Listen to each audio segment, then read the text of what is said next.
Welcome to physics and math news. আজকে আমরা জেইর একটা খুব সুন্দর কোয়েশ্চেন নিয়ে এসেছি।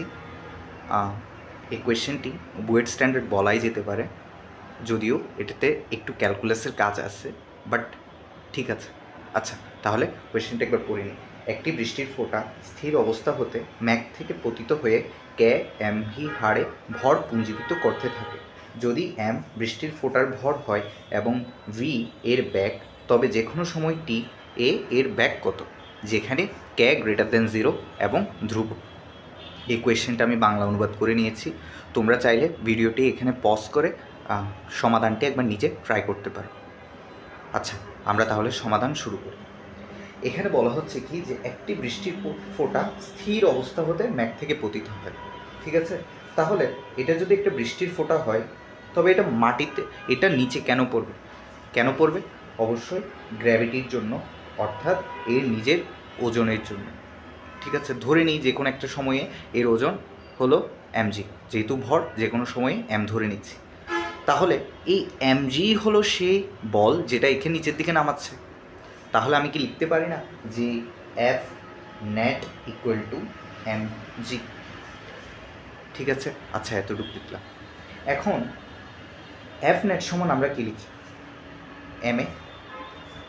বাট এক্ষেত্রে F net equal to ma লিখলে হবে না। কেন হবে না? ভালো করে প্রশ্নটি খেয়াল করি। যে বলা হচ্ছে যে কে এমবি হারে ভর পুঞ্জীবিত করতে থাকে, অর্থাৎ এর ভর পাল্টাচ্ছে। এফনেট যদি ভর পুঞ্জীবিত না হতো, সেক্ষেত্রে এফনেট ইকুয়াল টু আমি খুব সহজেই এমএ লিখে ফেলতে পারতাম। বাট এক্ষেত্রে আমরা আর পারবো না। এক্ষেত্রে আমাদেরকে বেসিক রুল থেকে আসতে হবে, অর্থাৎ কি, যেটা নিউটনের দ্বিতীয় সূত্র। নিউটনের দ্বিতীয় সূত্র কি বলে? F net equal to D DT of P. ঠিক আছে, অর্থাৎ ভরবেগের পরিবর্তন। এইখান থেকে আমাদেরকে আসতে হবে। তাহলে দেখা যায়, তাহলে লিখব কি F net D DT of P equal to MG. যদি এখানে ভরের যে ভর পুঞ্জীবিত হচ্ছে এই কথাটি না থাকতো, অর্থাৎ ভর যদি পরিবর্তন না হতো, তাহলে আমি খুব সহজে লিখে দিতে পারতাম যে M A equal to MG. But এখন আমি সেটা পারছি না। আচ্ছা, তাহলে পিকে আমি কি লিখবো? আমরা জানি কি পি কি? ভরবেগ। তাহলে mass times velocity equal to MG. তাহলে M D V DT plus V D DT of M equal to MG. এখন বলা হচ্ছে কি, কে এম ভি হারে ভর পুঞ্জীবিত করে। কে এম ভি হারে যদি ভর পুঞ্জীবিত করে, তাহলে ডিডিটি অফ এম কি? K M V. খুব সিম্পল। কেন? কারণ এই হারে ভর পুঞ্জীবিত করছে। তাহলে ডিডিটি অফ এম কি? K M V. Just DDT of M এর ভ্যালুটা আমি বসিয়ে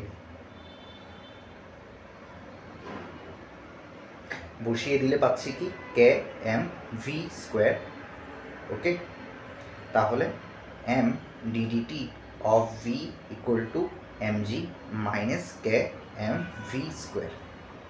আচ্ছা, আমি বুঝলাম কিভাবে যেখানে ইন্টিগ্রেশন বা ডিফারেন্সিয়েশন বা ক্যালকুলাস আসা লাগবে। কারণ এখানে লেখা আছে যে কোনো সময় টিএ এর ব্যাগ কত, আর ভর পরিবর্তন হচ্ছে, আর পরিবর্তনের কথা যখনই বলবে তখনই ক্যালকুলাস এসে যায় অটোমেটিক্যালি। আচ্ছা, তাহলে এমটা ক্যান্সেল করে দিই।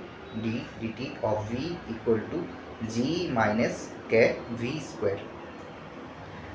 ওকে, তাহলে আমি ব্যাগের ফাংশন বের করছি। তাহলে D V by G minus K V square equal to DT. আচ্ছা, এবার লিমিট ঠিক করি। বলা হচ্ছে কি, স্থির অবস্থা হতে পড়ছে। তাহলে কি, শূন্য সময়ে, অর্থাৎ শূন্য গণনা মানে সময় গণনার শুরু থেকে যদি আমি হিসেব করি, তাহলে যখন সময় টি ইকুয়াল টু 0 অর্থাৎ শুরু হচ্ছে, সেই মুহূর্তে ব্যাগ কত? 0 ধরে নিই। এখন আমাকে বলা হচ্ছে কি, টি সময়ে ব্যাগ কত? তাহলে যে কোনো টি সময়ে আমি ব্যাগ ধরে নিলাম ভি। ঠিক আছে, তাহলে লিমিট বসিয়ে নিলাম। তাহলে এবার ইন্টিগ্রেশনটা করে নিই। এটার জন্য কি করব, আমি ক্যাটকে কমন নিয়ে নিই। তাহলে 1/k G by K minus V square equal to T. তাহলে 1/k, এটাকে কি লিখতে পারি? এরকম লিখতে পারি, কারণ স্ট্যান্ডার্ড সূত্র আমি আনার জন্য এরকম করলাম। আচ্ছা, তাহলে এবার এটা কিসের সূত্র? এটা কিসের সূত্র হয়ে গেল? এই integration DX divided by square minus X স্কোয়ারের ইন্টিগ্রেশন। আমরা জানি এটার ইন্টিগ্রেশন কী হয়, এটার ইন্টিগ্রেশন হয় 1/2a, এ কত, root of G by K, root of G by K 1/2a ln a plus X, a plus X divided by a minus X equal to T. Okay, তারপর লিখতে পারি ln of g by k plus v divided by root of g by k minus v equal to লিখতে পারি এই root কে আর এখানে যে কে আছে এগুলো কাটাকাটি গেল, 2 তো ওই সাইডে গেল, তাহলে 2 root of g k into t, therefore root of g by k plus v divided by root of g by k minus v equal to 2 root g k into t, আর এটা e এর পাওয়ার হয়ে যাবে। ঠিক আছে, এটা e two the পাওয়ার এত।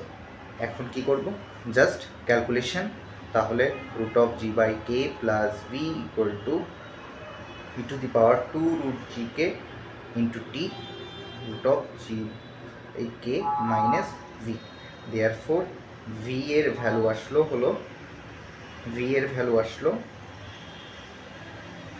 কত, এই ভিটা, এই যে ভি আছে এই ভিটাকে আমি এই সাইডে এনে নিলাম, এখানে একটা ভি দেখা যাচ্ছে, এই ভিটাকে এই সাইডে আনলাম, তাহলে হবে E to the power 2 root G K into T into root of G by K minus root of G by K divided by 1 plus E to the power 2 root g k into t times of root of g by k, এটি হলো answer. যদি এই ভিডিওটির কোনো পোর্শনে না বুঝে থাকো সেক্ষেত্রে তুমি আমাকে কমেন্ট করে জানাতে পারো। আশা করি বুঝতে পেরেছো। ধন্যবাদ।